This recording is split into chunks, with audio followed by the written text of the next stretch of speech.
Good morning to everyone. I hope you can hear me.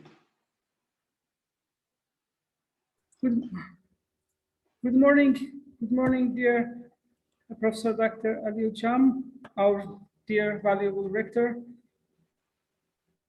It's a great honor to see you in this meeting, indeed, and hopefully within 5 minutes we will start. But before starting, let me share the program to see how the author will be able to use them during the conference. Okay.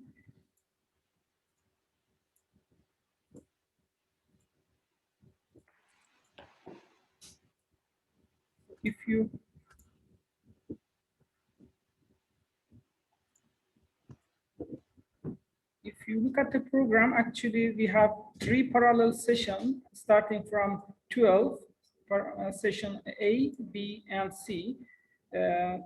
So the session A and B assigned to English authors. So the sessions we will run them in English, and also we will have for this year Turkish session. So all the authors who would like to join the session, you are most welcome. At the same time, the Turkish translation of the articles is also available. I mean, the English ones. So the authors from the other sessions, you are kindly invited to read if you would like to see whether if it's any of them was interested for you. So you, apart from that, in each session there is a button, click to hear button. In any session which has been assigned a specific time, you are most welcome to click just the button, and it will automatically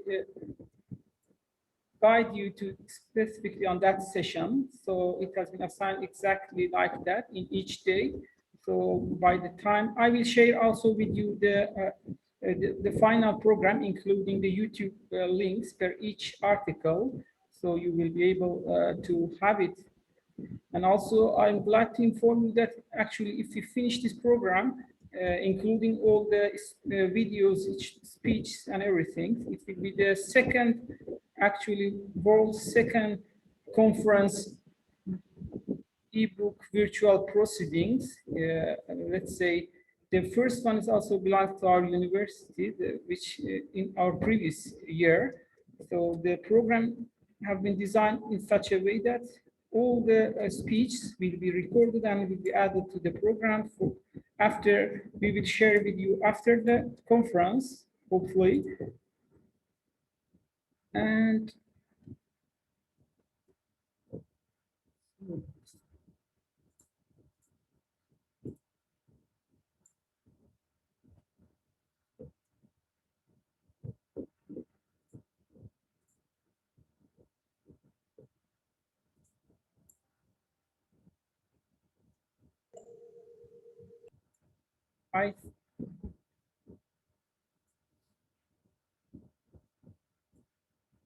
it's okay, not yet. Just a moment. I'm just waiting 2 more minutes, then we will start. So dear valuable authors, welcome. Dear Professor Dr. Sadri Malgum Simon Haidar.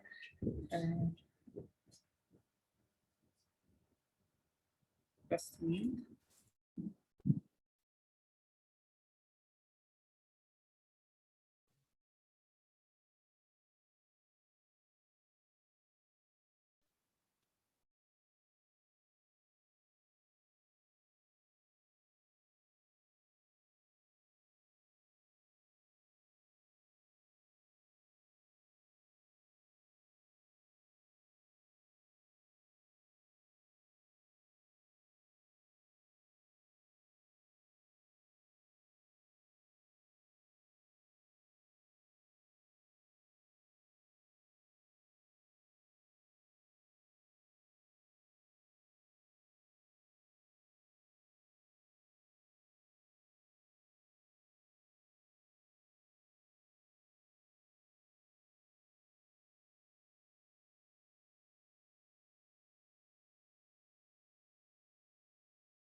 Session sharing.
Okay, I think it was a good introduction to the history of the conference.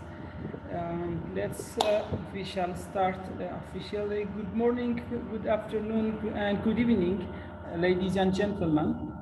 Of course, depending wherever you are on this planet, our distinguished guests, academic colleagues, and students. On behalf of the organizing committee of the 4th International Conference of Contemporary Affairs in Architecture and Urbanism at Alanya HEP University, I'm honored and delighted to welcome you all at Alanya HEP University ICCAUA 2021 conference. As you may know, the main reason that we have decided to hold our conference online was due to the recent pandemic. So here the important question that I would like to raise in this conference is that why our design approaches in public space fail to respond to the properly designed public urban spaces regarding the pandemic, and what will be our approach in post-pandemic era. Therefore, in order to create much more vital environment, rethinking the idea of proper planning must be the main priority of the architects and urban planners. As the manifestos for the recent pandemic, I believe that the design and to design a better world together would be considered as our main strategy to bring back the livability to the post-pandemic era. We have launched this annual conference about 4 years ago during organizing ICCAUA 2021. Based on our global advertisement, we have received 250 papers from 45 different countries. And after doing all the review and registration process, 196 high quality manuscripts from 35 different countries have been accepted for publication in the proceedings of the conference. Our technical program for this conference is rich and varied with 7 keynote speeches and 4 invited talks and around 196 technical papers which have been split between 3 parallel sessions to be discussed during these 2 days. As the conference chair of the conference, I know that the success of the conference depends ultimately on many people who have worked with us in planning and organizing the conference. In particular, I thank the Rector of Alanya HEP University, Professor Dr. Ekrem Özkul, and Dr. Murat Erdogan, Professor Dr. Erol Sayın, and Dr. Evren İlker Yıldız, who respectively are General Secretary, Dean of the Faculty of Architecture, and Head of the Department of Architecture at Alanya HEP University. I also thanks to all the organizing committee members, specifically Professor Dr. Jose Manuel Pais Matrical from German University of Cairo as the president of the conference, Professor Maldum Simone, Dr. Roxane Rahbarian-Yev, and Dr. Seda Bostanji, who supports us as conference chairs, and all the reviewers of the Journal of Contemporary Affairs for their detailed and timely reviewing of the papers. My acknowledge also goes to Dr. Igor Kalsta from Cardiff University, Professor Dr. Ihab El-Ziadi from University of Oregon, and Professor Dr. Ni Kam from the Chinese University of Hong Kong, and Professor Dr. Hussein Setri from University of Conway and Green American University, and Professor Dr. Islam El-Gonaimi from University of Bahrain, and Professor Dr. Haidar Ali from Ulma University, and Dr. Milika Maksic from Institute of Urban Planning, City of Niš from Serbia, and Dr. Hussam Hussein from German University of Cairo for the delivery of their insightful keynotes that I'm sure these talks will involve profound intellectual discoveries. I hope you enjoy the excellent academic and cultural atmosphere of the conference and wish you all productive conference ahead.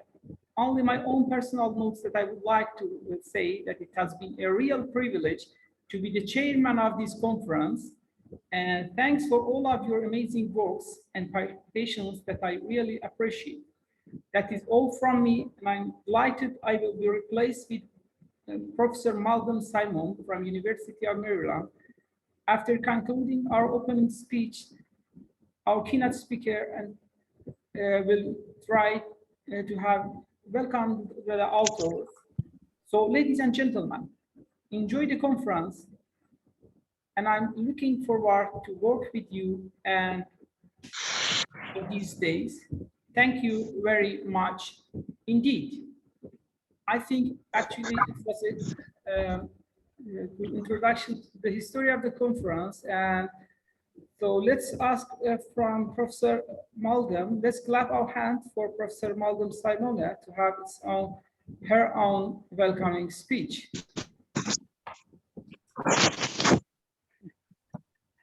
Oh, well, thank you. Good morning and welcome to the 4th International Conference of Contemporary Affairs in Architecture and Urbanism. It's a very early morning here in Washington, D.C., and many times for all of you around the world. Although I wish I could be with you in person at Alanya Hep University in the beautiful host city, I'm delighted that it is so easy for us to come together as colleagues in this virtual space from a multitude of countries around the world. Thank you for joining the conference. I hope you come away with new colleagues and new ideas. The conference program is packed with fascinating topics. I look forward to hearing your talks. In my keynote talk a bit later this morning, I will introduce you to a transnational collaboration of students and faculty from the United States and Iraq that adopts the United Nations 2030 Sustainable Development Goals as our shared agenda to design a better world together. Thank you. Thank you very much, Professor Malcolm Simon, for your welcoming speech. And now let's clasp our hand for Dr. Evren Ülker-Yıldız, who is the head of the Department of Architecture at Alanya Hep University. Dr. Evren Ülker-Yıldız, if you are around, so we are. Yes, Hocam, welcome. Can you hear me? Yes, dear Evren Hocam. Welcome to the 4th of this conference. Dear researchers, authors, keynote speakers, organizing committee members, and all our guests who are now online. As the head of Department of Architecture, it's my great pleasure to welcome you to the 4th International Conference of Contemporary Affairs in Architecture and Urbanism. Unfortunately, as you know, due to the coronavirus pandemic, we couldn't manage to hold our conference as its regular way to meet you with face-to-face. Nevertheless, we decided to hold our conference online. Organizing committee of the conference strived hard to adopt their strategy in order to keep quality of the event as it has been held in the last 3 years. In this regard, I would like to thank to all organizing committee members for providing such a great context to exchange ideas. And I would like also thank to our valuable keynote speakers for accepting our invitation to be part of a provider in the field of contemporary architecture and urbanism. Finally, I would like to close my speech by wishing the conference very success. And I hope that every one of you will have meaningful exchange from this conference. Thank you so much. Thank you. Thank you very much, dear Dr. Efrem Hocam, for your speech. And now, our Dean of the Faculty of Architecture at Alanya Hep University is here with us. It was a great pleasure to have Professor Dr. Errol Sayan. So, and now I'm going to give the platform to him to have his own introduction. So let's clap our hand to Dr. Errol Sayan. Thank you very much, Uresh. So since I missed the previous year's face-to-face conferences and workshops, I preferred to be not in my office and be next to Uresh in the studio, in the kitchen of this conference, which is a very big pleasure for me after 2 years of online teaching and conferencing and. But as we all know, this is the new paradigm of the 21st century. Currently, I am reading the new version of famous Harare's book, Sapiens, the graphic novel recently published. And he starts this paradigm history with the cognitive revolution 70,000 years ago with the Homo sapiens, who has overridden the Neanderthal ancestors of us.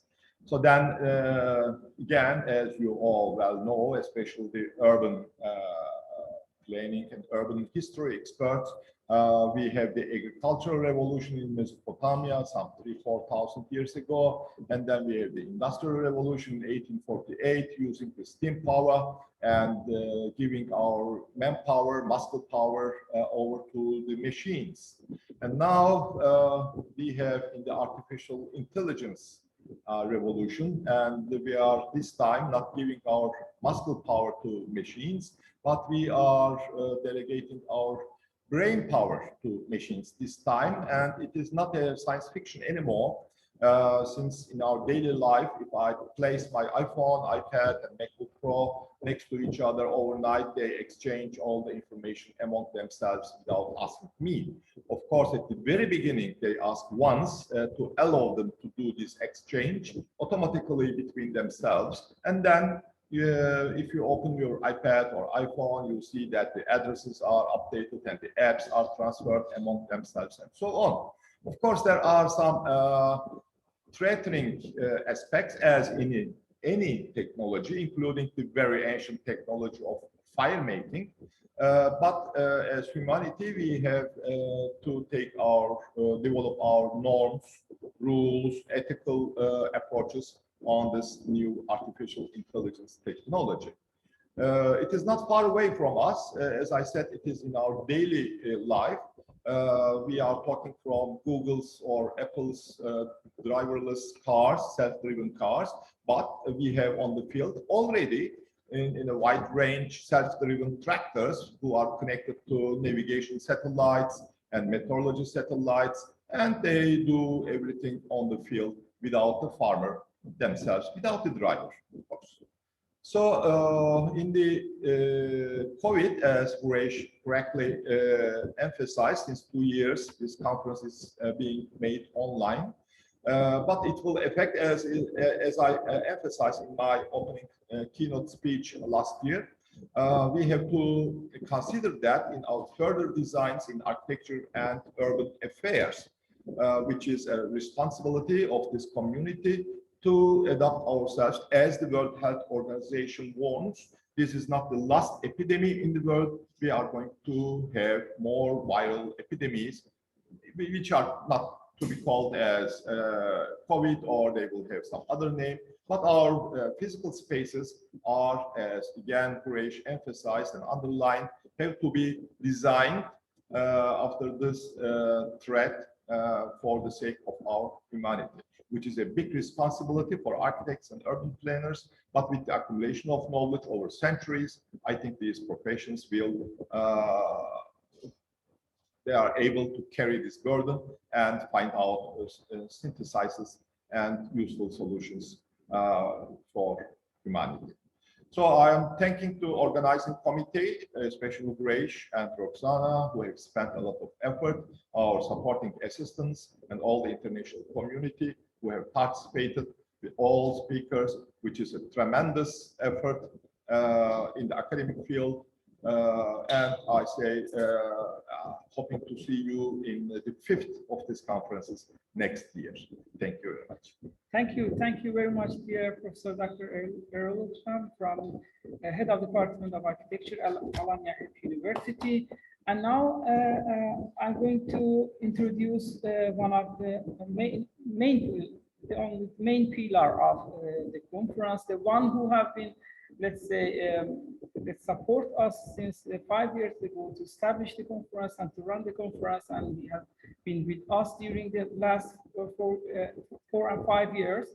And he also, you know, that this year we are going to, we are also German University of Cairo also supporting us in this conference. So, Dean of the Faculty of Architecture at, from German University of Cairo is right now is here. So, ladies and gentlemen, let's clap our hand to Professor Dr. Jose Manuel Page Madrigal.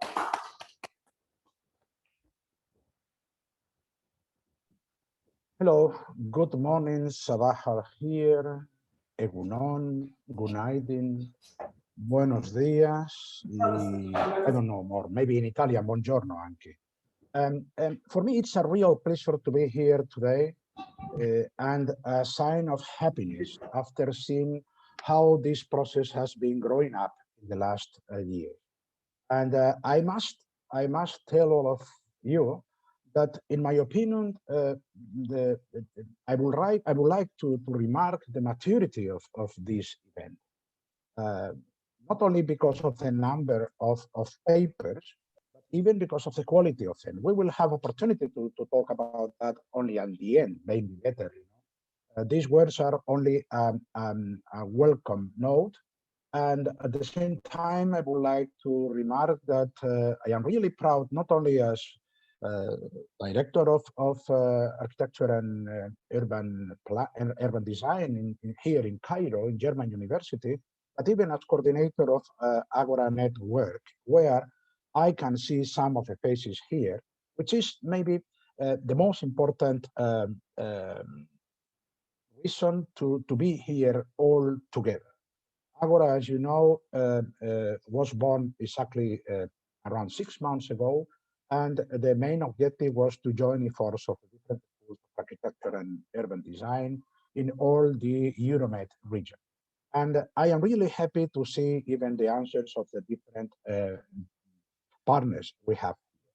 So again, my thanks, special thanks to our colleagues, Roxane and Hulash, but not only them. I know that these things are not possible to be done with only a personal or individual effort, but probably because of the capacity of this couple to join together different spirits and especially different ways of understanding what is learning and teaching architecture today, what is maybe one of the main reasons why we are here. As you know, hopefully I will tell you as only one note about the different papers were presented. There are important contributions for the COVID areas. And at this moment, I must tell you that really, this is the reason why I must apologize, because of the not attendance, the absence of our dear president of the German University in Cairo, just because of that. So I am so sorry, but even on behalf of him and the university, all our support, not only for today, but for coming editions. Thank you very much. Thank you very much, all of you.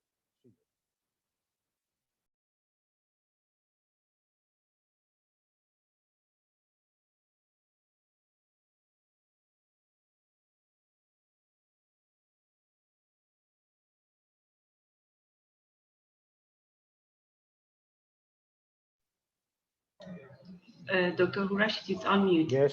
Yes, I think it's important. Yes. Thank you very much, dear Professor Dr. Madrigal, for your speech. I really appreciate that. I think Professor Dr. Yasser El-Hijazi, the president of the German University of Cairo, has recently has a health issue. He has got coronavirus 3 days ago exactly. So unfortunately, we missed him. And now, ladies and gentlemen, let's clap our hand to our rector of the University of Alanya Hep University. So I'm going to ask from our professor to have our speech, welcoming speech. Thank you very much, ladies and gentlemen. As rector of Alanya Hep University, I would like to welcome you all to the 4th International Conference of Contemporary Affairs in Architecture and Urbanism. As my colleagues mentioned, due to the ongoing pandemic, the conference will be held online like the previous one. Therefore, I would like to introduce you our university briefly to our participants. We are a small-scale university, maybe you can call a boutique university in the Mediterranean town of Alanya. The area we are located is known as the Turkish Riviera, and with many facilities and possibilities for cultural events, in addition to tourism and education. And I hope and wish we can host you in person, as Professor Madeleine Simon mentioned. We can host you here in person in Alanya next time to offer exciting social program. At the moment, Alanya Hamdollah Emin Pasha University has 4 faculties, namely Architecture Faculty, Arts and Design Faculty, Engineering, and Economics and Business and Economics and Administrative Sciences faculties. And also we have a graduate school V2 program, Gastronomy and Culinary Arts and Architecture. And also we have a school of foreign languages that teaches basic English and modern language courses. We also have a newly established 2-year vocational college. We are a young university too, and this is the 3rd year that we are having graduation from bachelor degree programs. Here in our university, besides our efforts to provide a high quality education and research, one of the missions of the university is to add scientific and academic value to the society in terms of university society sector cooperation. This conference is one of the products of this mission, and today we can see our efforts are yielding results. As Dr. Huresh mentioned, this 4th conference reached a considerable number of participation and submissions. It's a definite sign that it is becoming more mature, as Professor Madrigal mentioned, and more sustainable. I would like to thank the organizing committee of the conference for their hard work to make the conference sustainable and survive under these difficult conditions. And also my colleagues, the members of the architecture faculty, Dean Erol Sayın, and the chair lady of the department, Evren Hoca. I also would want to express my gratitude to all distinguished authors, keynote speakers, participants, organizing committee, and students. The conference becomes meaningful with your contributions. I am sure at the end of the conference, the participants will gain a valuable insight from presentations and talks and deliberations about the subjects.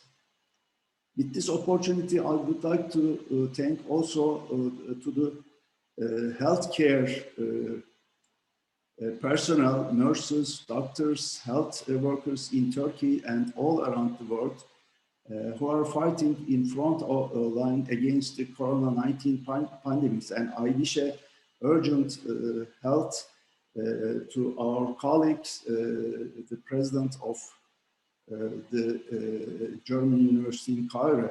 I hope he gets well soon, and we can meet him face to face in next months.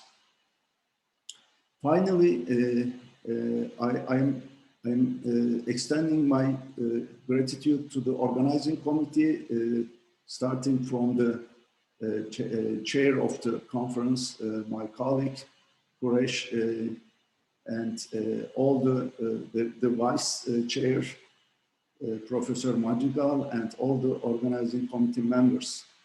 I wish you the best luck and health. Enjoy the online days ahead and have a productive event. Thank you very much. Thank you very much, dear Professor Dr. Errol Özkul. It was a great pleasure to have you here, indeed. And specifically for this year, we have invited a very distinguished keynote speaker, world's highly cited, let's say, keynote speakers are here with us. They are very famous in their profession, specifically in the design profession, starting from Professor Malden Simon, which has got AIA Architectural Award, and also from the keynote speakers that we will go to have, for example, Dr. Ihab El-Ziadi, and also Igor Glatza, Professor Dr. Hossein Sadri, and Dr. Usam Hussein. The one that you will see in the list, it has been selected carefully based on their, let's say, academic, let's say, profession, and so it has been for this year specifically. It has been selected carefully, the keynote speakers. So we shall start with Professor Dr. Ihab El-Ziadi, if he is around. And if not, we shall do. Yes, dear Professor. Welcome. So sorry, I have just seen you. Hi, everyone. Yeah. It's a pleasure to join you. Thank you very much for the invitation. I'm really honored to join you from Oregon, the US, the Pacific North Coast. And it's actually midnight, close to midnight here, so I'm getting ready to go to sleep. So it's a great thing to talk to you before going to sleep. I'll have good dreams afterwards. I wanted to really express my gratitude at this, and I wanted to kind of pose two main questions, provocations, so to speaking, for us to think outside the box. The global pandemic that we are living in now make us all connected in a very different way. A very minor incident or minor action somewhere in the world can touch all of us. So let's think about how this can impact our design and think outside our boxes, think outside architecture, think about the impact of architecture on the global scale and the life cycle analysis of buildings, the life cycle energy use of buildings, and all these issues that really are let us to think really outside. And the other issue that I wanted to provocate with is thinking inside the box. The fact that we're all kind of inside our boxes now, joining this conference. 90% of our time are spending indoors.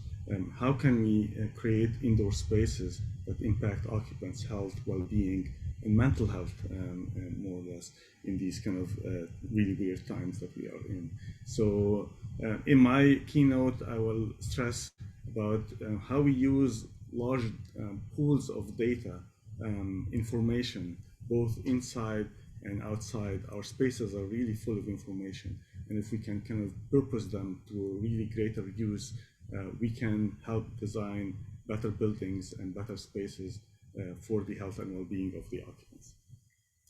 I look forward to sharing my keynote with you later, and thank you again for inviting me. Thank you very much, dear Professor Dr. Ihab El-Ziadi. I really appreciate that. But in the keynote speech session, we will try to have fully, let's say, to read the full bibliography of each keynote speakers, to be familiar completely with the keynotes. So since it was just opening speech, that's why my apologies that I couldn't manage to completely introduce you. But at this keynote speech, we will try to mention completely the self-biography of each author.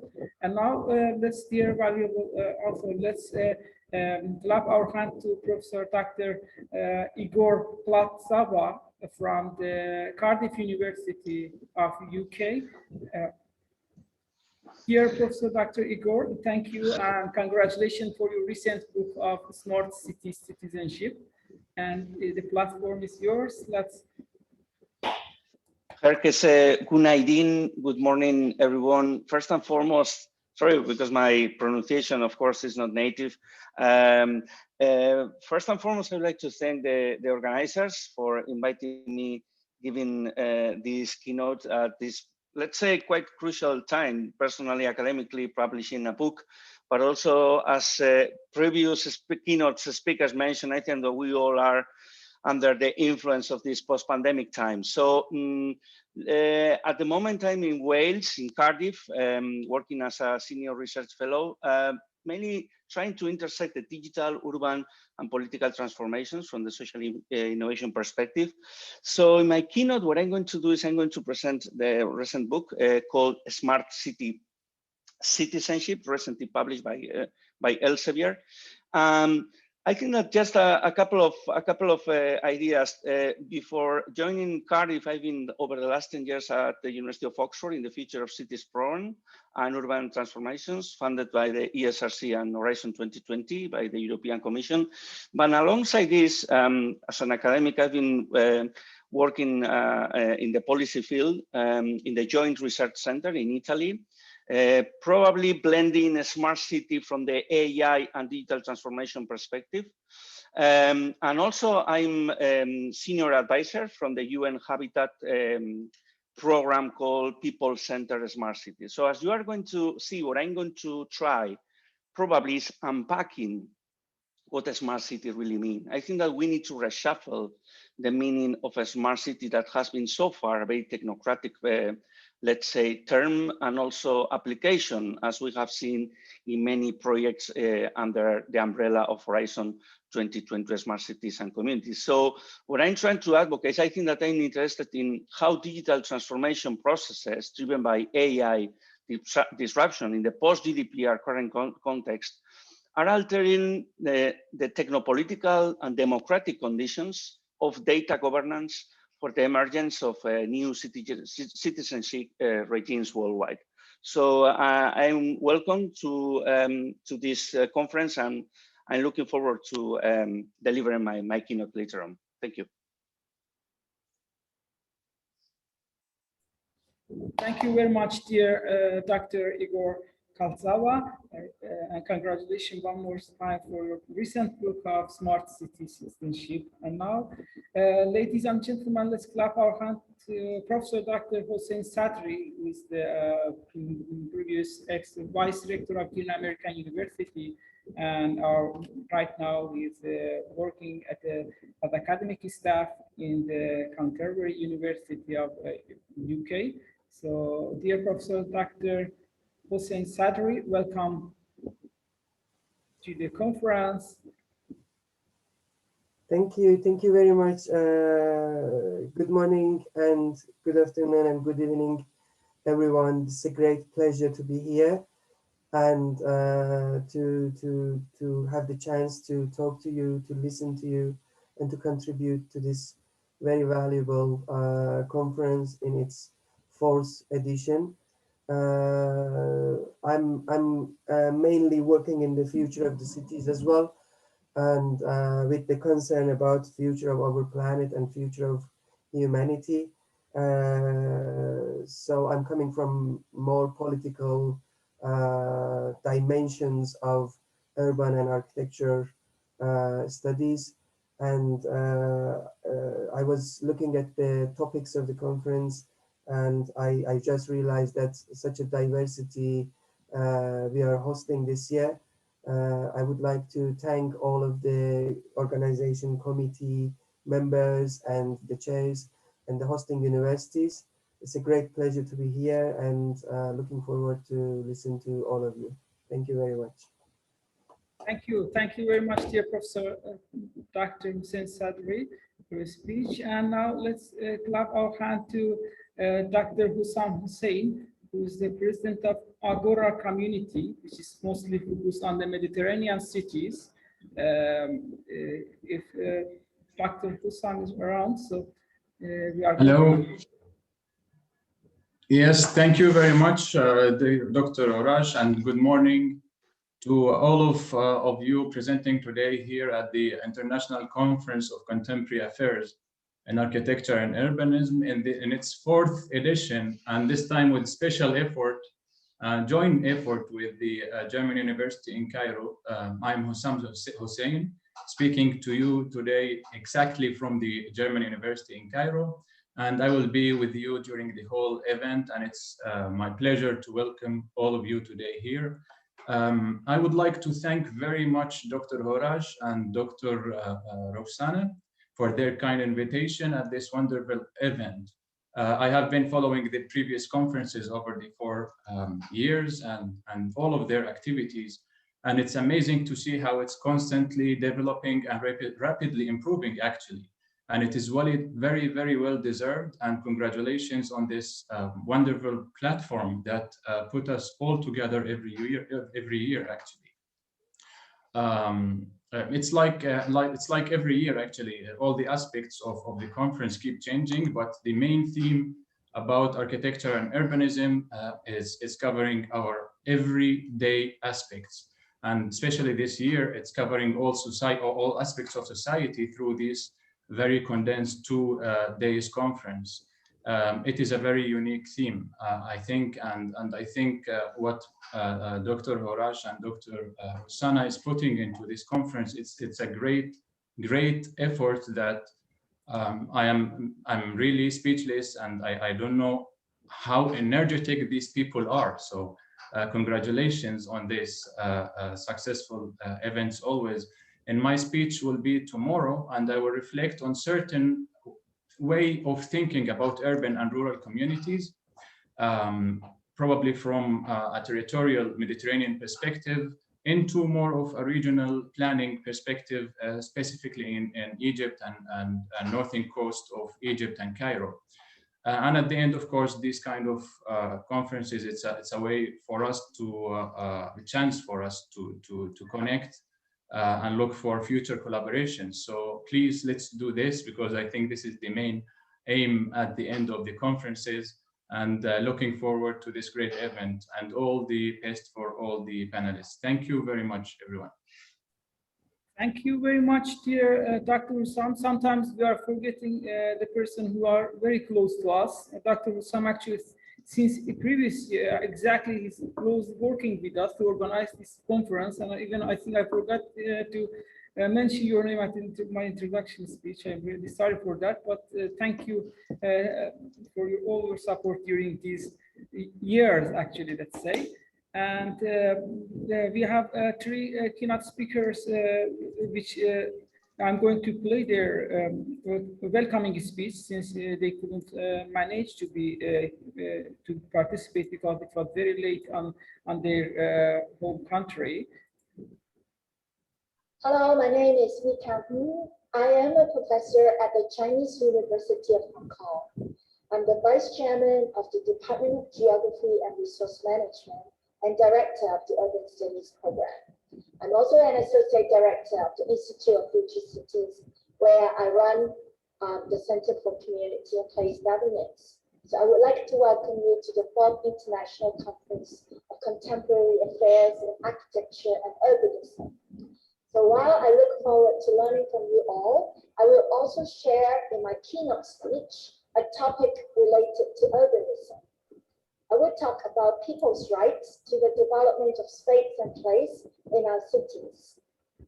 Why is this important? It is because this will directly affect our physical, emotional, psychological, and social well-being. So I hope you will enjoy the conference, and may I wish the conference every success.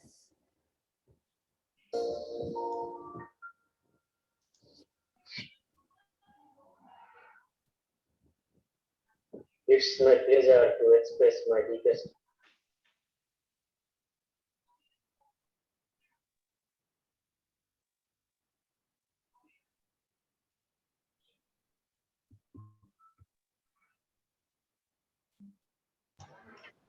Dr. Haidar is here. Yes. Why the sound is not clear? Why not?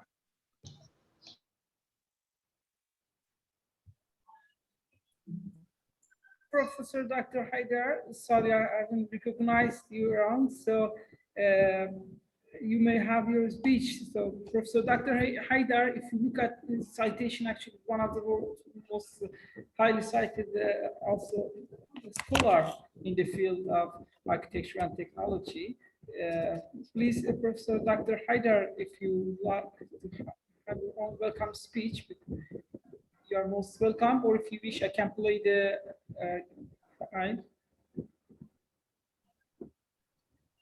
Okay, thank you.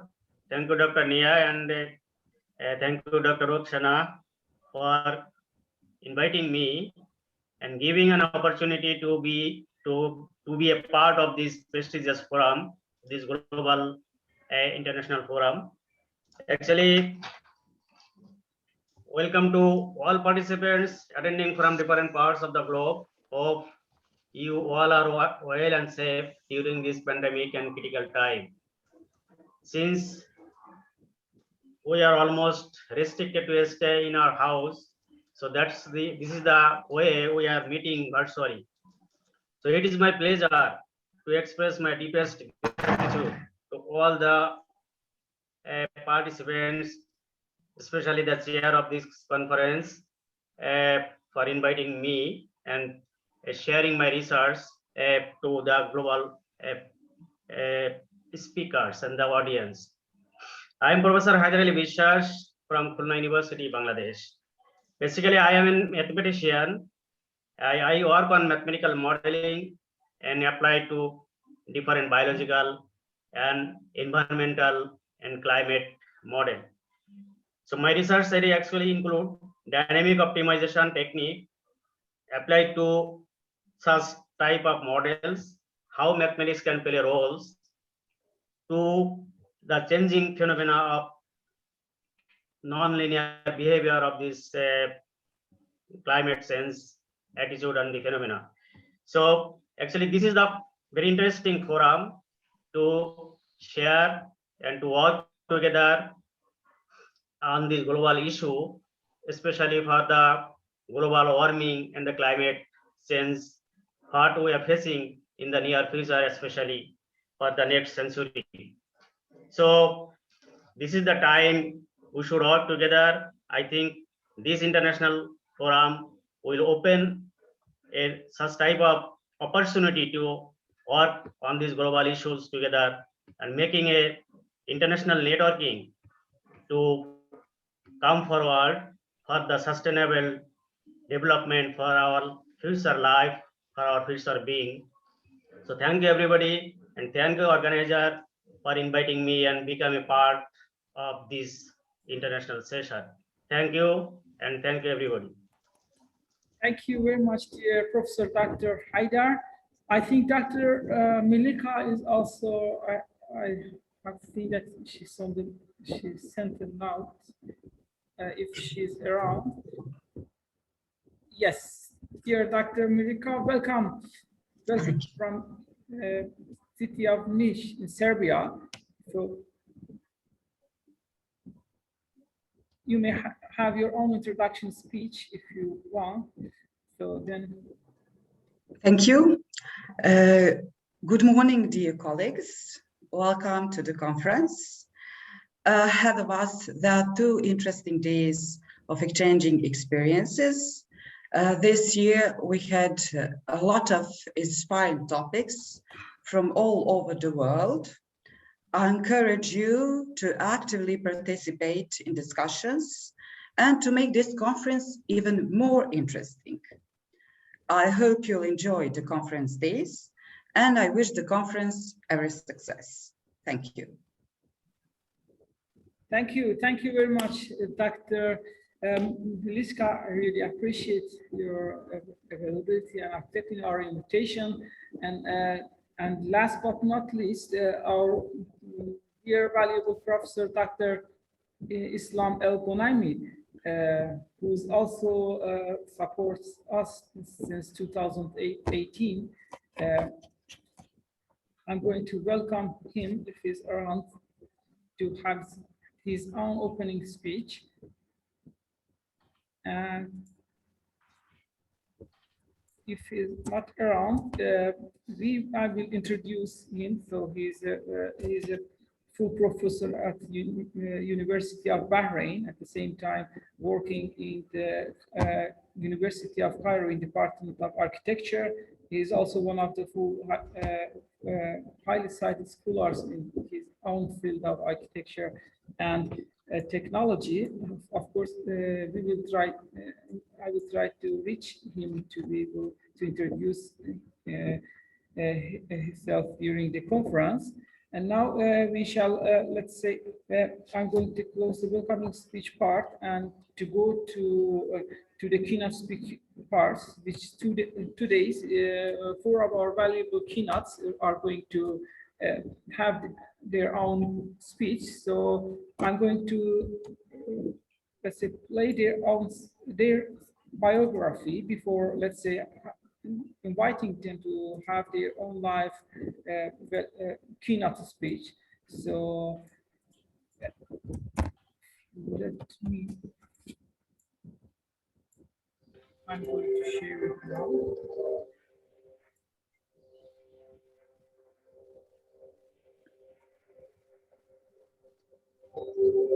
Professor Dr. Jose Manuel Page Madrigal received his PhD in urban planning with the highest class.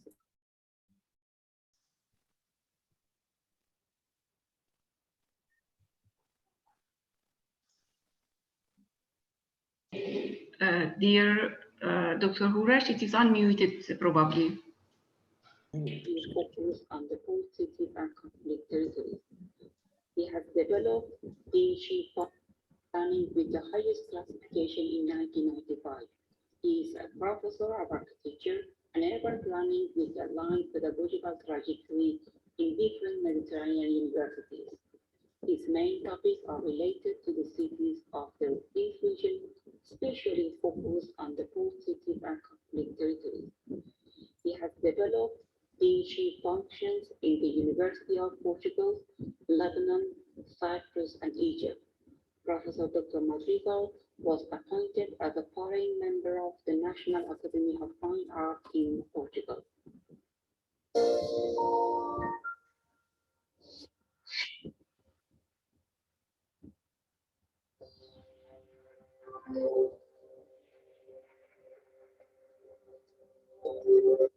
Professor Dr. Ihab El-Ziadi received his PhD from the University of Wisconsin-Milwaukee in 2001 and a professional certificate in project and facility management from American University in Cairo in 1990.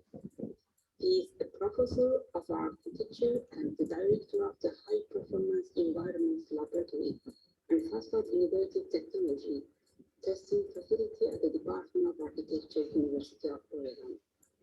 His research focuses on indoor environmental quality and occupant multi-control in green and high-performance buildings.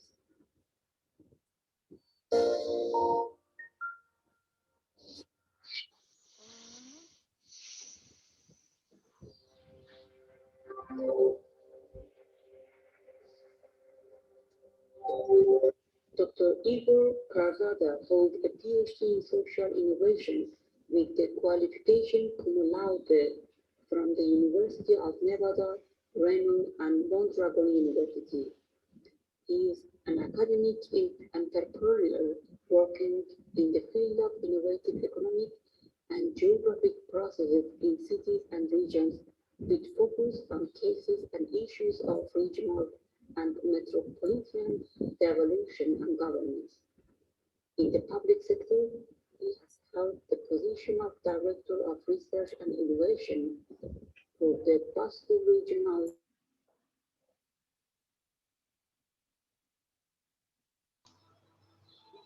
Dr. Hurash, it is unmuted once more. His research interests, Scientific Director of the City Region Congress in 2012. His research interests are in the field of digital, urban, and political transformations.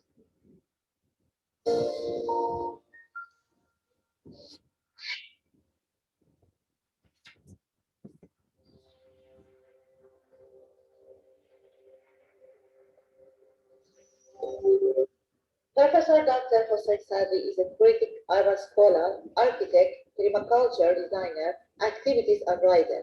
In addition to his faculty position at Coventry University in UK, he holds a full professor position at Kearney American University, where he worked as the head of architecture and the dean of the Faculty of Architecture, Design and Fine Arts between 2011 to 2016. He held academic teaching and research positions at Islamic Azad University of Tabriz in Iran, National Academy of Sciences in Azerbaijan, the American University in Canterbury in UK, and the City University of New York in USA.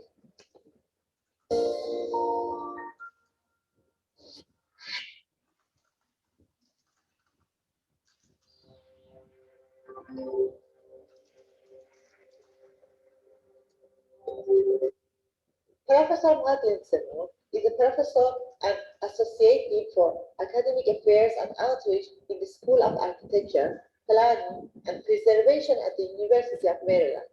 She is an experienced architect, educator, and scholar dedicated to preparing students for professional careers in architecture. Her scholarship, research, and creative practice are in the area of design, design thinking, design education, design of buildings, and the application of design to issues such as sustainability and community health.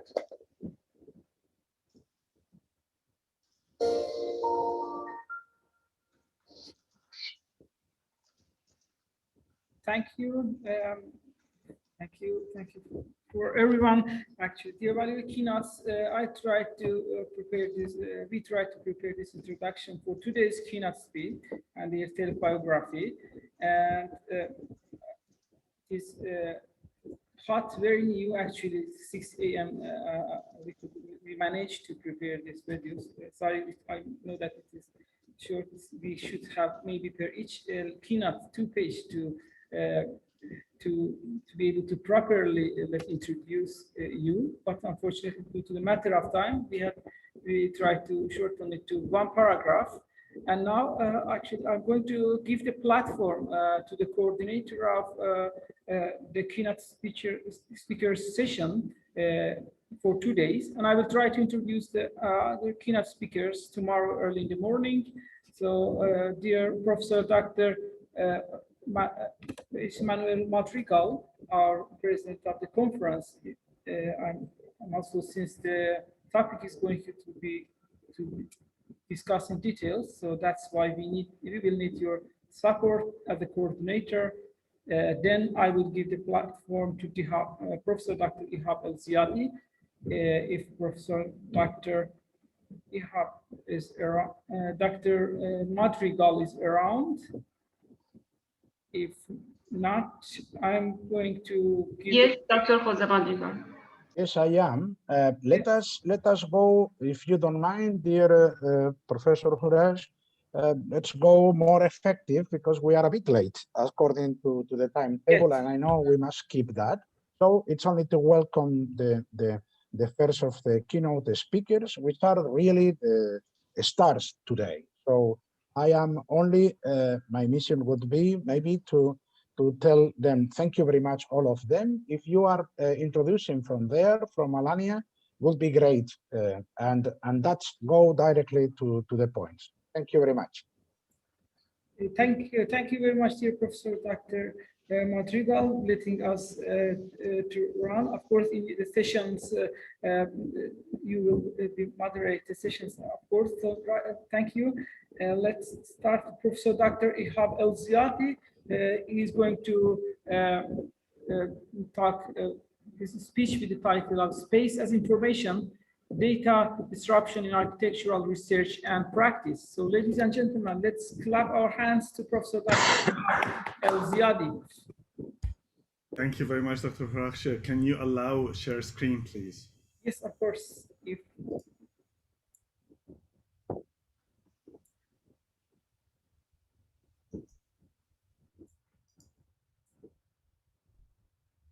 I think you are now able. Okay.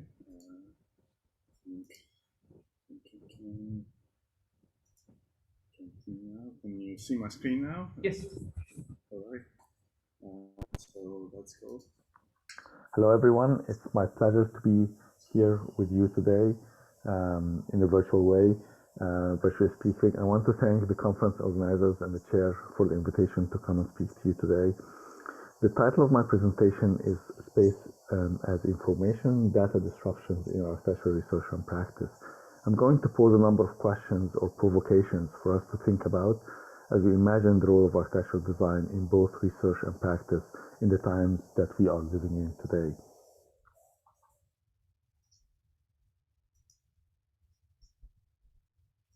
Architecture has been always seen as an object. We are fascinated by the visuals of that object. Architecture has also been a context and a place. Architecture has been also about the space we inhabit. I want to think of Seems well, my video is jumping, I'm sorry. Let's go back. Architecture has also been a context and a place. Architecture has been also about the space we inhabit. I want to think about architecture today as a performance. From that perspective, what if architecture becomes more data-driven performance? What if architecture becomes about information in the space, or the space, the data that are in the space that are guided by information? And what if architecture becomes biophilic, is that it represents the relationship between the rights of nature, the rights of our environment, and our love to be in tune with that nature, or the biophilia hypothesis.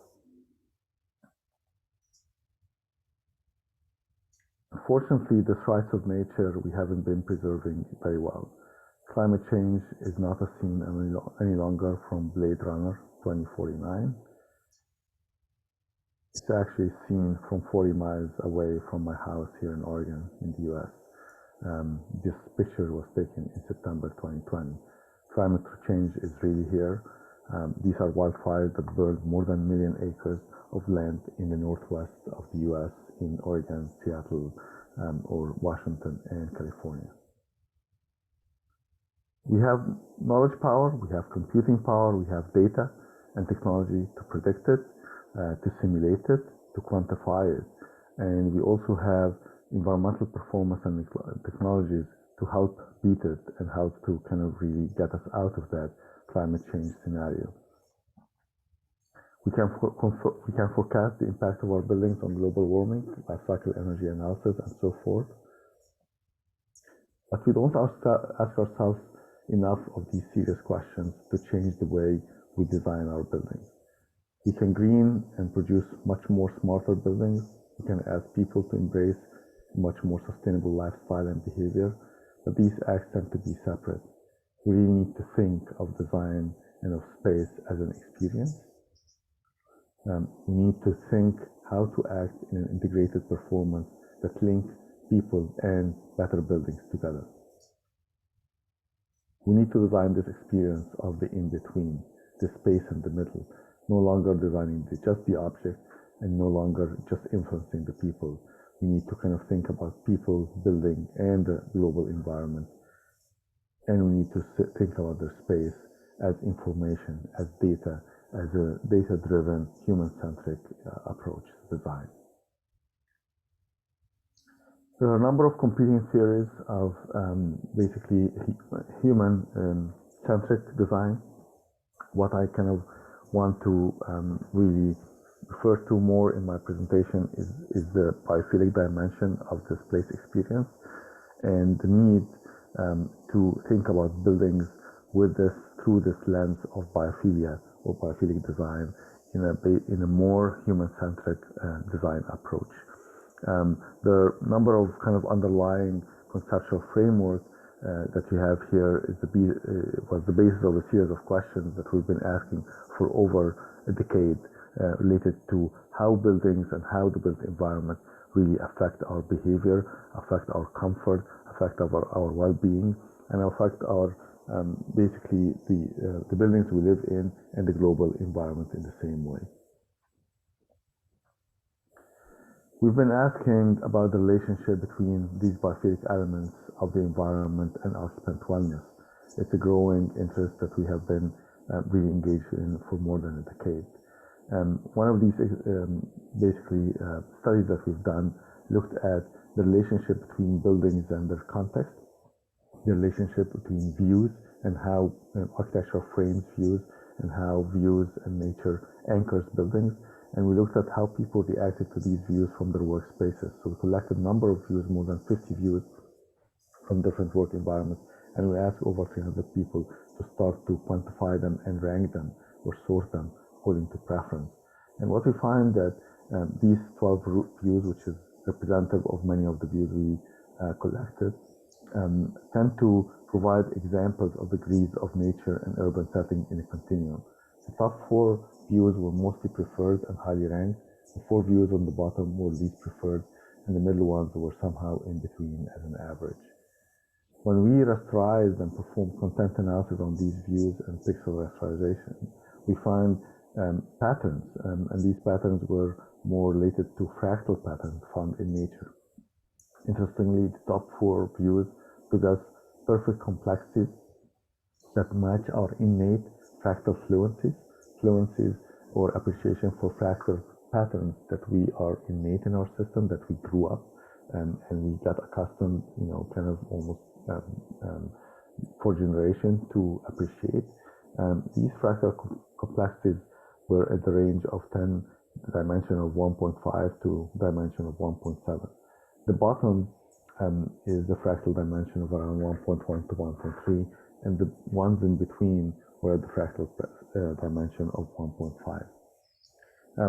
What would that mean? These fractal dimensions are also correlated to the content of these views.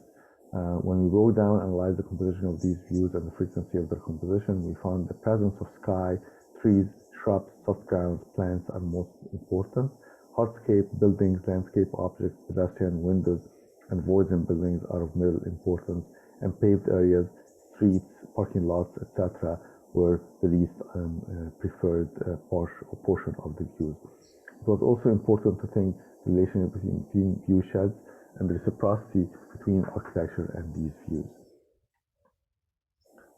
What we were able to also do once we analyzed this large pools of data, we find an interesting correlation between the preference of these views and the fractal elements of these views to occupant sick leave. People who were occupying offices over 24 months and subjected to these better views took 50% less sick leave and were reported to have less and less of these sick building syndrome symptoms that you see here on your screen, like nausea, headache, stuffiness, muscle pain, fatigue, etc. We asked another question to what is the relationship between these biophilic patterns and occupant preferences. And we did a number of experiments subjecting occupants in offices and participants in offices and work environments to screens of different daylighting and glare and fractal compositions. And in general, we found a very strong correlation between these fractal patterns that lie in this 1.5 dimension, the fractal D 1.5 to 1.7, were more correlated to visual interest over these rectangular or stripes patterns. We also found when you project this three-dimensionally in space of these light patterns and fractal patterns, there was a very strong correlation to those between 1.3 and 1.7 with visual interest and the avoidance of feelings of boredom and more related to feelings of excitation. These were also reported to have less impacts on depression, so people who were in the more visual interest and excitation reported less feelings of seasonal affective disorders and depression. Another question we asked about biophilic design was the dynamism, the idea of a dynamic environment, the relationship between how dynamic environment and changes in the environment, not just its pattern or elements, can impact people's comfort.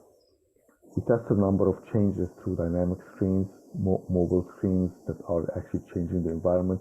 We also tested somehow variability in the environment related to this alesthesia hypothesis, which has to do with the tending to set the environment in slightly less comfortable conditions and then return it back to comfort conditions. It's the same idea when you open a window and get a fresh breath of air over a hot, for example, afternoon in the summer. And we started projecting these dappled effects of light and heat and sun in spaces and kind of allowing them to move and change throughout the day.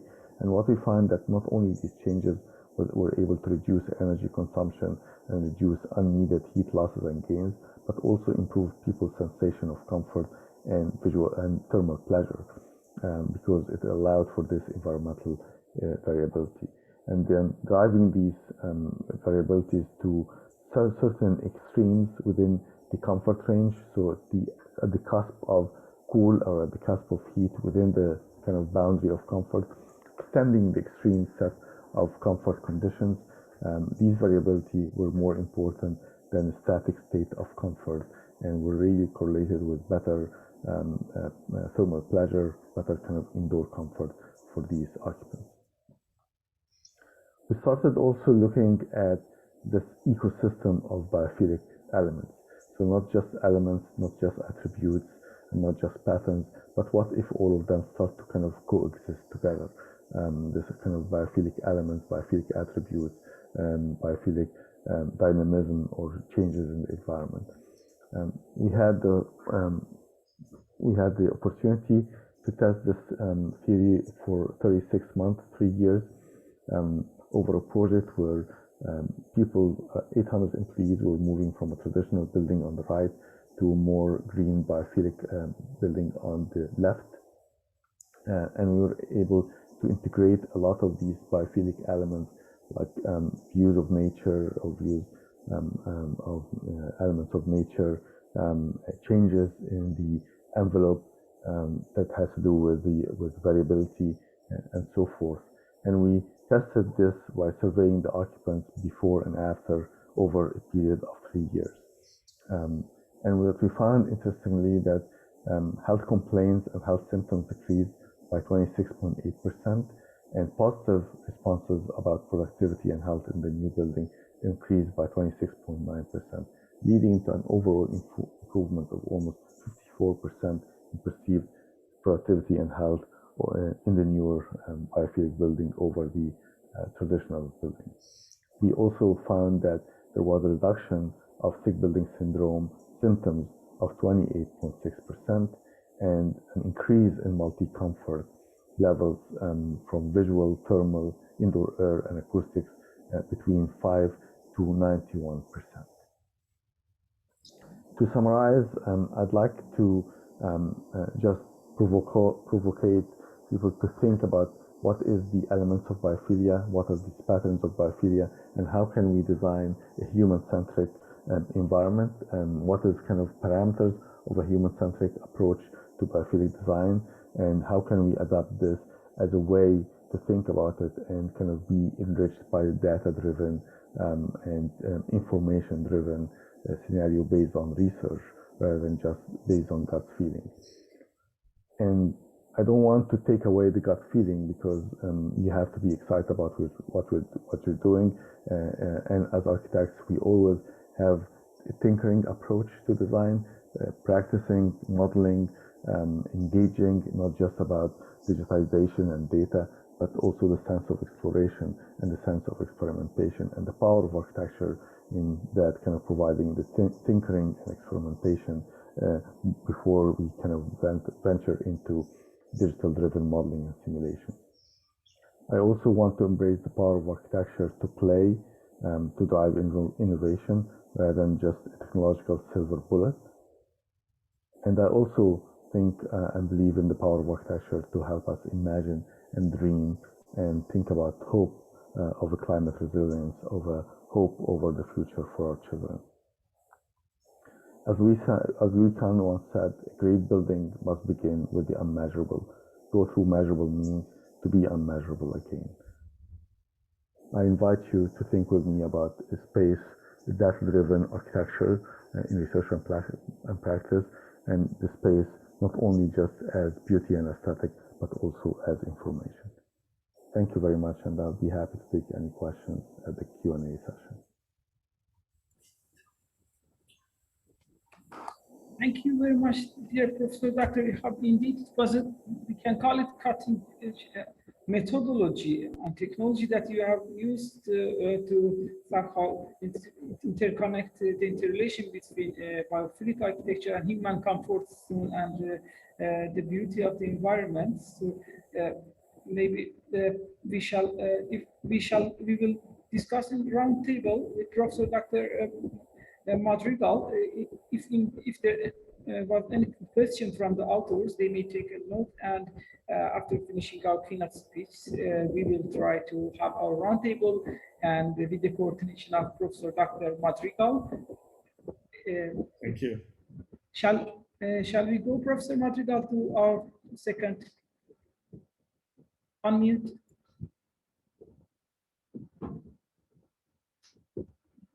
Professor Madrigal, unfortunately, we can't hear you.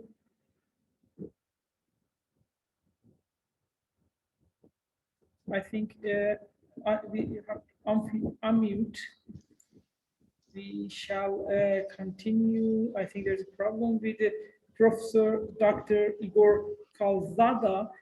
Professor Dr. Ihab, if you would you please give me a host, because I'm not able to take it back. If you make me host, it would be perfect, because right now, and so Dr.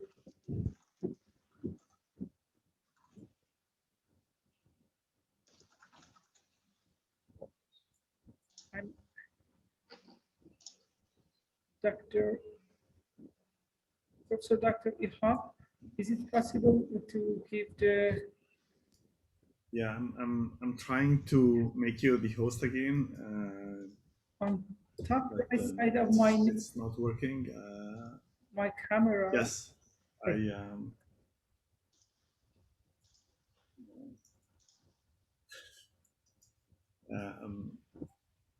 you are kind of evading my screen, so just a second. I want to make you host again. Here we go. You should be host now. Perfect. Thank you. Thank you very much, dear Professor. It was indeed very interesting. We have some questions we will discuss. Of course, I think if it is so late in your hometown, it is 2 a.m. I know that. Just let's continue with Dr. Igor. Excuse me, could you please allow me sharing the screen, please? Yes. I'm trying. I got it. Okay, thank you very much indeed. Could you see the screen right now? Yes, perfect. Perfect, thank you very much indeed.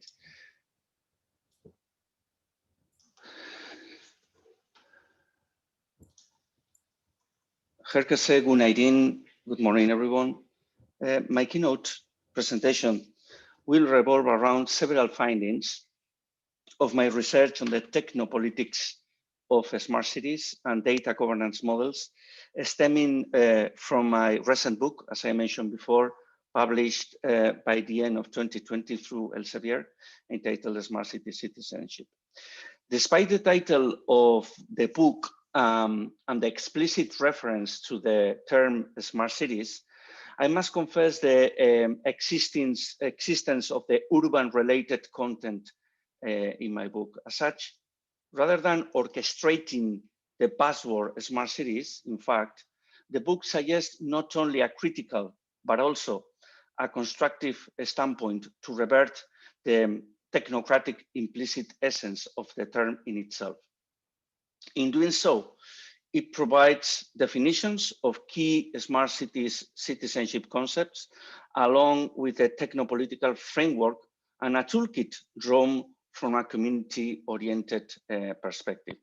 Thus, the book provides an alternative, I would say, roadmap for experimenting, as the previous keynote speaker mentioned. It's not just about criticizing. I think we need to even experiment and transitioning from the side effects of the post-pandemic hyper-connected societies. Alongside this fourth international conference of contemporary affairs in architecture and urbanism, a review summary of this book has been already shared in the chat in open access, published by the Journal of Contemporary Urban Affairs. The research that I have conducted has been driven by action research and has been examined through social innovation lenses. This research has been conducted since 2012 from the University of Oxford, particularly in two programs, in the Future of Cities program, being myself the PI of a Horizon 2020 project called Replicate, in which Turkey, Bursa province, was part of this project. For the audience, I think it's worth to know that a Turkish territory was part of this project, and is part also of the book. So I'm inviting you to have a look at it. And also, I was at the University of Oxford since 2012. I have been part of Urban Transformation's ESRC funded program. Additionally, and it's worth saying that the book has been culminated over the last 2 years in Italy, when I've been working as senior scientist at the Joint Research Center at the European Commission, mainly on the social impact of digital transformations and artificial intelligence. As I mentioned in my note at the beginning of the early morning, I'm at the moment working as a senior advisor for UN Habitat program called People-Centered Smart Cities. So let's go to analyze a little bit the content of the book. I would say that to examine a smart city citizenship is always important, but perhaps never more urgent than right now in the fragile, I would underline fragile, post-COVID-19 hyper-connected societies. We are in a fragile environment. We are all connected right now. It's fair enough, it's really good, but it's fragile and it's vulnerable. I would like to underline from the early beginning these two concepts, because over the course of the pandemic, a debate has emerged about the appropriate technopolitical response, vaccine passports, contact tracing apps, and so on and so forth, when governments use disease surveillance technologies to tackle the spread of COVID-19, pointing out the dichotomy between state Leviathan cyber control and civil liberties, and further requesting in-depth debates at the regional level. So amidst the AI-driven algorithmic disruption and surveillance capitalism, as Shoshana Zuboff argued in her book, my book sheds light on the way citizens could take control of the smart city and simply not vice versa. And it has been the case in many discourses and practices over the last 10 years, I would say. So generally speaking, my research intersects urban, digital, and political transformations. I think that we cannot understand at the moment the urban phenomenon without the political and even the techno-political or the digital layer. I think that three are very much interconnected. Particularly, much more specifically, at the moment, my research interest draws on how digital transformation processes driven by artificial intelligence disruptions in the post-COVID, but also in the post-GDPR, at least in the European context, are altering the socioeconomic conditions of new pandemic citizenship regime in cities and regions. And particularly, I'm working and paying special attention to the interplay of stakeholders. I think sometimes it's not very much discussed, that the power imbalances between stakeholders. And this is why I'm working with the idea of creating data and platform cooperatives as a resilient response to the post-COVID-19 crisis. It goes without saying that having worked for a decade, for 10 years, in the largest cooperative industrial experience worldwide called Mondragon Cooperative Corporation in the Basque Country and in Spain, has deeply influenced my research perspective and also the policy orientation that I have undertaken over the years. And as a result of this, I'm glad and I'm pleased to share this open access journal article published also by the early 2021 called Platform and Data Cooperatives Amidst the European Pandemic Citizenship from the European Commission, encouraging cities and regions in the attempt to foster these specific social and business models that is the cooperative model. Additionally, I would like to also share with you at the beginning of my talk something that is very, very recent, has been published almost 2 weeks ago, that I co-author this essay on data cooperatives for pandemic times in public seminar with Trevor Schultz from the New School in New York. But probably the best way to summarize the book is by quoting the very well-known Welsh. I'm in Wales at the moment, so I need to take advantage of very good authors. And I think Raymond Williams, the Welsh anthropologist, he wisely, let's say, argued that technology is never neutral, and it has the potential and the capacity to be used socially and politically for quite different purpose. And probably this is in the core of my book. Regarding the smart city devolution, smart city is a term that has been highly criticized over the last 10 years. Initially, it was interchangeably used as wire, cyber, digital cities. Then in 1990s emerged in media. Later on, the big corporation began to stake the claim on the term. And the critical discourse gained momentum in 2011 with the frontline academics fiercely criticizing the term, but with very few alternatives to offer, I would say, or at least to experiment with. But because many things has been written about the smart city, let me probably, there are 4 imaginaries displaying 4 potential misalignments of the term in the mind of many people when we refer to smart cities. Let me illustrate this with 4 movies. It's likely that the smart cities have been recreated in the imaginaries of, for instance, the first one is Modern Times, emulating replicability. Every time we've been talking about smart cities, we've been thinking about how to do things replicable. The second movie that I would like to bring here with you today is, I think that we cannot understand the smart city without metropolis. The idea of showing an obsession with the efficiency as well, rationality, technical and economic rationality. But I think that is not enough. I think that we need to add the third movie, the third imaginary. And of course, the previous speaker has mentioned Blade Runner. Indeed, the smart cities has been also recreated around the idea of life promises, the well-being as a promise with the technology helping us to live much better. And I wonder whether it is the case at the moment or not, because, and this is the 4th movie, Spike Jonze movie Hair encouraged us to start thinking about the algorithmic dreams or even the algorithmic nightmares, we would say. The way in which big corporations, for example, are, let's say, extracting our data without our consent. So actually, the evolution of the smart city concept, starting from the earliest stage of the literature, more focusing on, let's say, urban and regional perspective, has moved quickly to a much more technopolitical content with a vast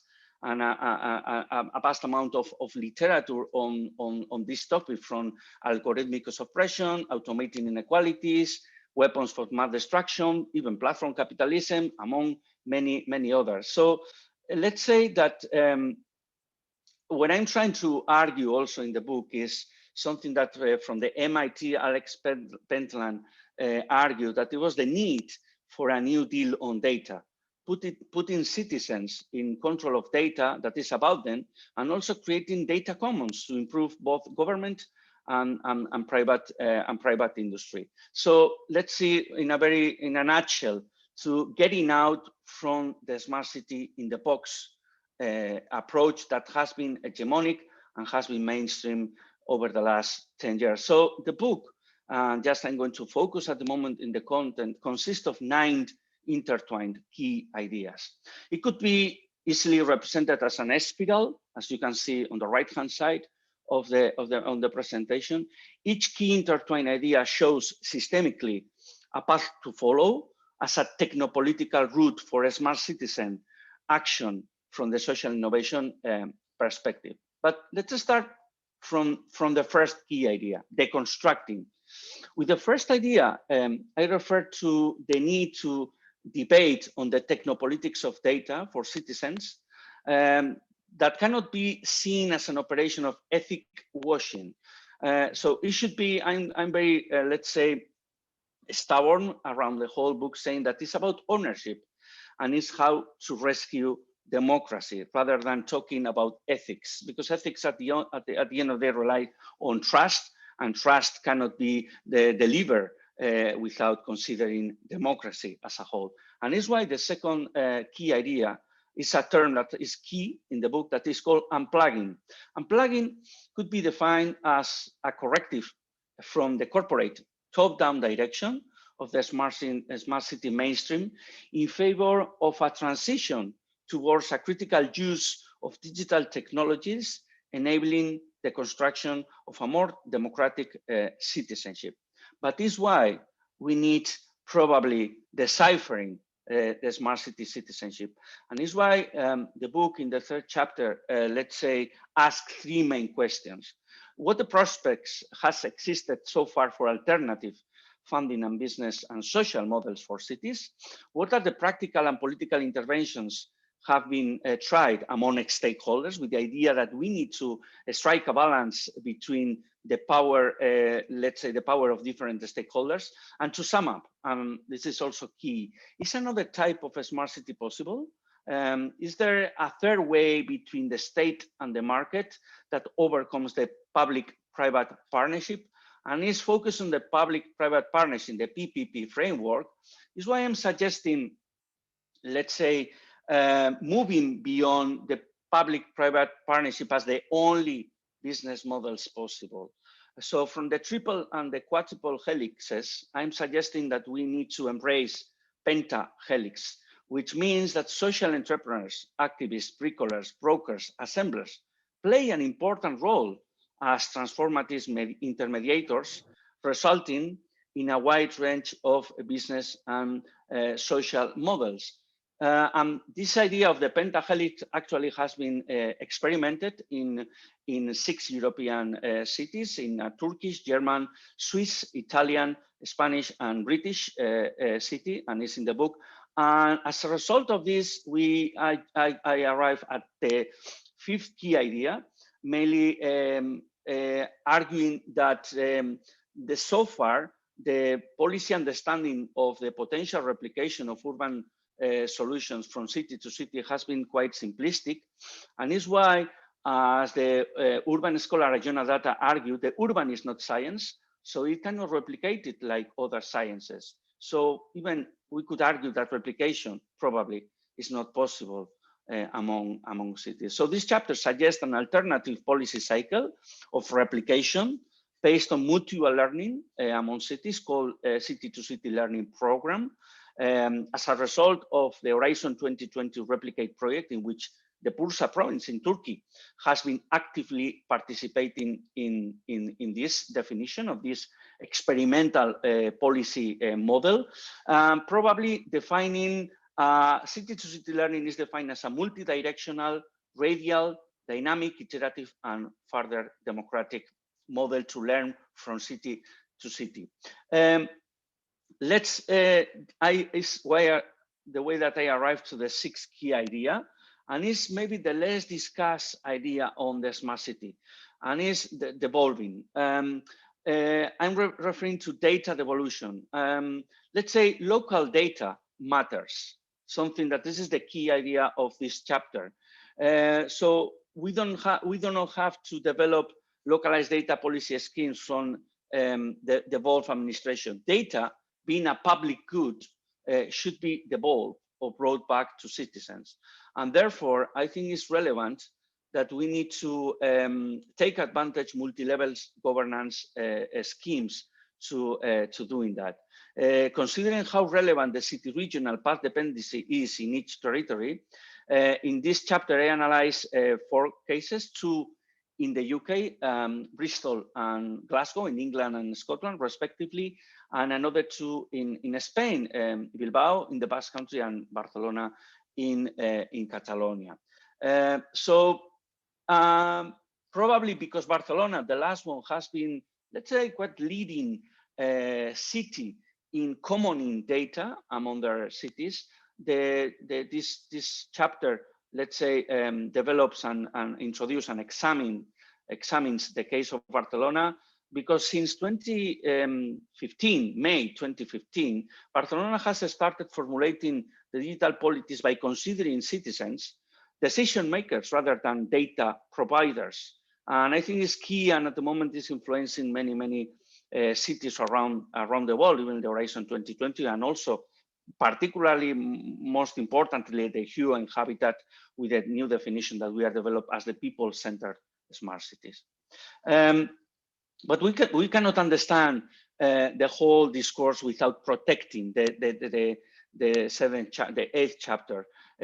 Amidst the massive manipulation in the US with the big tech corporation, but also the social credit systems in China.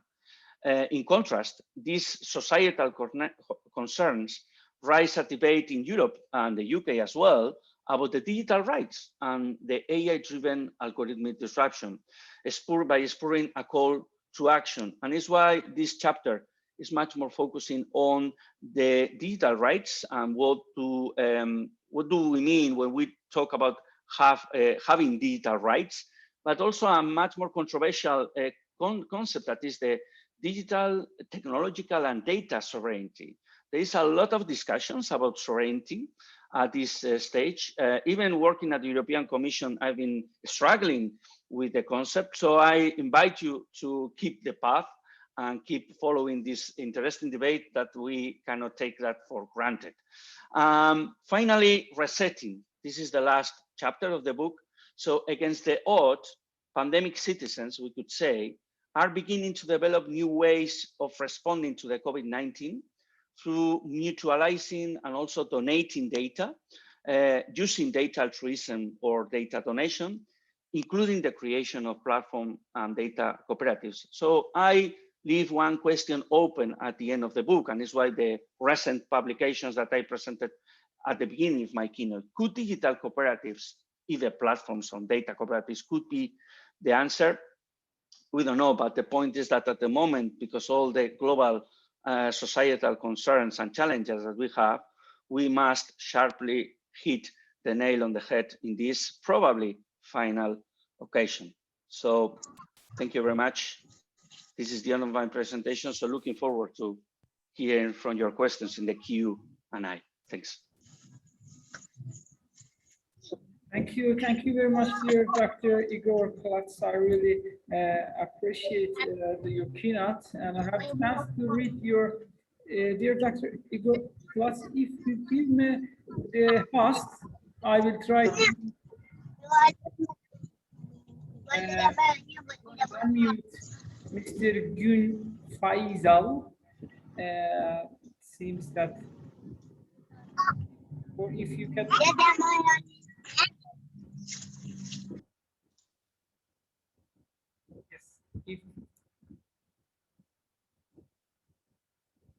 Okay, thank you, Mr. Faisal. And now let's get the host from Dr. Igor to continue with Professor Dr. Hossein Sadri. Thank you. I had a chance actually with to read Dr.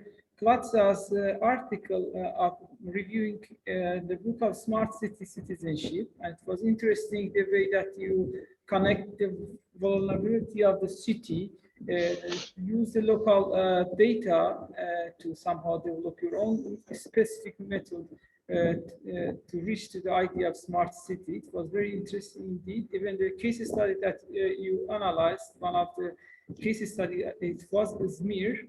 And thank you for specifically focusing on that case study, which I think it was support your aim on the way that have been designed the city. I think that was the reason that used the smear. So we will, the authors might have some questions at the end of finishing the keynotes. If somebody wants to ask any question from any keynote speak, they will be available.